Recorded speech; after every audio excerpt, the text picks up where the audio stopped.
गधा और भेड़िया की कहानी।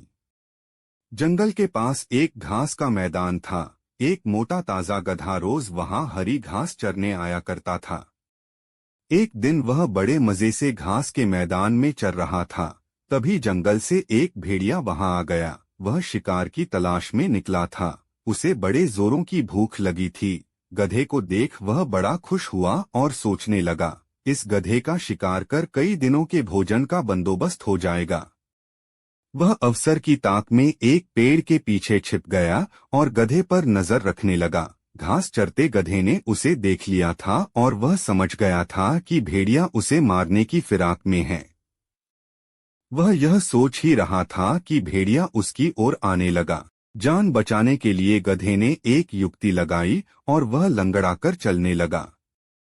उसे यूं लंगड़ाकर चलते देख भेड़िए ने पूछा, क्यों? क्या बात है? तुम यूं लंगड़ाकर क्यों चल रहे हो?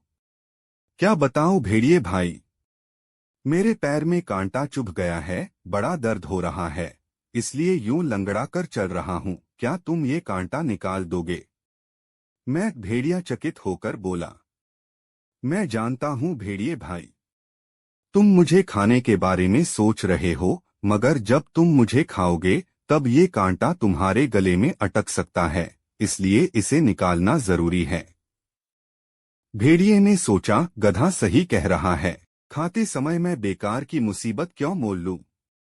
इसका कांटा निकाल ही देता हूं, फिर इसे मारकर मजे से खाऊंगा। वह बोला, जरा दिखाओ तो तुम्हें कहाँ कांटा चुभा है। गधे ने अपना पैर उठा दिया। भेड़िया उसके पैर के पास गया और कांटे को ढूंढने लगा। जब गधे ने देखा कि भेड़िए का ध्यान पूरी तरह से उसके पैर पर है, तो उसने एक जोरदार दुलत्ती उसको मार दी। भेड़िया दूर फिंका गया, उसका सिर चकरा गया था। उसे दिन में तारे नजर आ गए। जब वह संभला और उठा तो देखा कि गधा उसकी पहुंच से बहुत दूर भाग चुका है।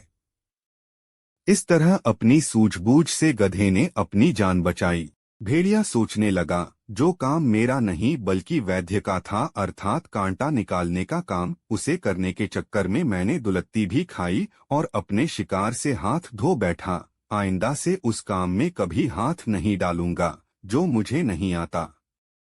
सीख। विपत्ति के समय सूझबूझ से काम लें।